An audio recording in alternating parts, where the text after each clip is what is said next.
Olá! Vamos falar de um assunto que vira e mexe, está na boca do povo e no centro do debate político: o impeachment de um ministro do STF. Sabe, é um daqueles mecanismos poderosos do nosso sistema de freios e contrapesos. Uma ferramenta, assim, bem rara, super polêmica e que joga uma luz na tensão que sempre existe entre o judiciário e o legislativo. Bora entender direitinho como isso funciona? E olha, só pra gente ter uma ideia do tamanho da coisa, entre 2021 e 2024, sabe quantos pedidos de impeachment contra ministros do Supremo foram parar no Senado? Pelo menos 47. 47! Esse número por si só já mostra que existe uma pressão grande, um interesse público cada vez maior sobre como a corte está atuando. Ok, mas aí fica a grande pergunta, né? Com tanto pedido assim, o que precisa acontecer para um deles realmente sair do papel?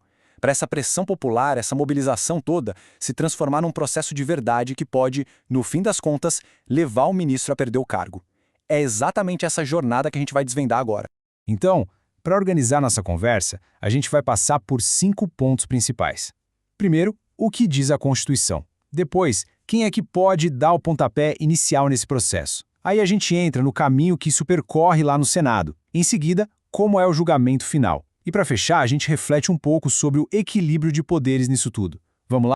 Beleza? Começando pelo básico, então. Uma coisa curiosa é que a Constituição Federal, na verdade, não usa a palavra impeachment para ministros do STF. Mas ela deixa bem claro, sem nenhuma dúvida, que é o Senado Federal que tem a competência de processar e julgar os ministros por crimes de responsabilidade. Ou seja, é um poder de fiscalização que já está previsto lá desde sempre. Certo, mas por onde é que tudo isso começa? Bom, o ponto de partida é sempre uma acusação formal de crime de responsabilidade. A questão é, o que, exatamente, a lei define como um crime de responsabilidade? O que é considerado tão grave a ponto de justificar um processo que pode, tirar um ministro do Supremo do cargo? E a resposta está aqui, na Lei de 1950. São 5 condutas, mas o interessante mesmo é olhar para elas. Tem coisas bem específicas, tipo alterar um voto já dado, mas tem outras bem abertas, como exercer atividade político-partidária ou, essa aqui, proceder de modo incompatível com a honra e o decoro do cargo. Percebe? A ideia não é punir um crime comum, tipo um roubo, é proteger a instituição, a dignidade do cargo em si. E aí vem um ponto fundamental que tem tudo a ver com aquela pressão popular que a gente comentou. A lei diz com todas as letras: qualquer cidadão, desde que esteja com seus direitos políticos em dia, pode ir lá no Senado e apresentar uma denúncia. É basicamente a porta de entrada para a sociedade participar desse controle. Só que essa porta de entrada, hoje, está no meio de uma baita discussão jurídica. De um lado, está a lei e toda a tradição republicana dizendo que qualquer cidadão pode fazer denúncia. Do outro lado, surgiu uma tese diferente que ganhou força numa decisão do ministro Gilmar Mendes. O argumento é o seguinte: como o cargo de ministro é técnico, a acusação também deveria ser técnica, vinda do Procurador-Geral da República. A ideia, segundo essa visão, seria blindar os juízos de pressões que são puramente políticas. E para reforçar o lado da participação popular, tem essa posição da Advocacia Geral da União, a AGU. Eles defendem que esse controle feito pelos cidadãos olha só, exercício legítimo dos direitos políticos faz parte da soberania popular, ou seja, é um pilar da nossa democracia. Fica claro que é uma briga de gigantes, uma disputa de interpretações que até hoje não está resolvida. Ok, então digamos que a denúncia foi feita. O que acontece depois? Bom, aí começa uma jornada longa e bem complexa lá dentro do Senado. É um verdadeiro labirinto, cheio de etapas políticas e jurídicas. O caminho é mais ou menos esse. Primeiro, a denúncia é protocolada lá na mesa do presidente do Senado. Ele é a primeira barreira, digamos assim. Ele olha e decide se engaveta de cara ou se manda seguir. Se ele der o ok, aí se forma uma comissão especial com 21 senadores para analisar o caso a fundo e dar um parecer. E por fim, esse parecer é que vai para a votação de todo mundo no plenário. E é nesse ponto que tem um detalhe que, olha, surpreende muita gente.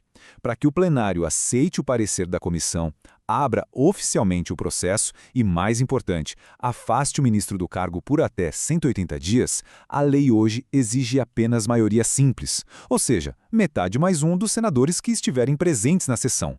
É um número relativamente baixo, né? Pois é, e essa regra da maioria simples é super contestada. Tem um parecer importante, feito para a Associação dos Magistrados Brasileiros, que diz que isso é inconstitucional. O argumento é forte. Um quórum tão baixo deixaria o judiciário muito vulnerável. Qualquer maioria política passageira poderia ameaçar um ministro. A defesa deles é que o certo seria exigir o mesmo quórum do impeachment de presidente, 2/3 dos votos. Seria uma salvaguarda, uma proteção contra o uso político do impeachment. Bom, mas vamos supor que tudo isso aconteceu. A denúncia foi aceita, a comissão deu parecer, o plenário aprovou. A gente chega, então, no clímax de todo o processo, o julgamento final. É a hora em que o Senado vira de fato um tribunal para dar o veredito. E é um momento muito solene com um detalhe importantíssimo. Quem comanda a sessão de julgamento não é o presidente do Senado, é o presidente do próprio STF.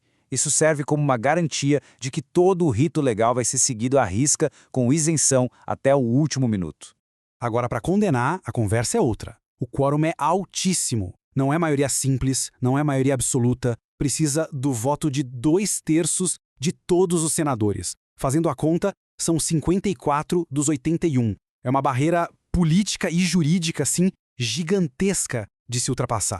E se esses 54 votos forem alcançados, bom, aí as consequências são drásticas e imediatas. O ministro perde o cargo para sempre e ainda fica inabilitado. Não pode exercer nenhuma função pública por até 5 anos. É o fim da carreira pública, basicamente. E com isso a gente chega no coração de todo esse debate, né? Todo esse processo, do começo ao fim, é um reflexo de uma tensão que existe em toda a democracia. De um lado, a necessidade de ter mecanismos para responsabilizar quem está no poder. Do outro, a necessidade de garantir que os juízes sejam independentes, que possam decidir sem medo de perseguição política. E a prova de como esse equilíbrio é delicado está aqui, nesse fato. É o grande resumo da ópera. Apesar de todos esses pedidos, de toda a pressão, de toda a mobilização, nunca, em toda a história do Brasil, um ministro do STF sofreu impeachment.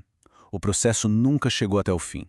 Isso só mostra o tamanho da dificuldade política e o quão complexo é esse jogo de forças.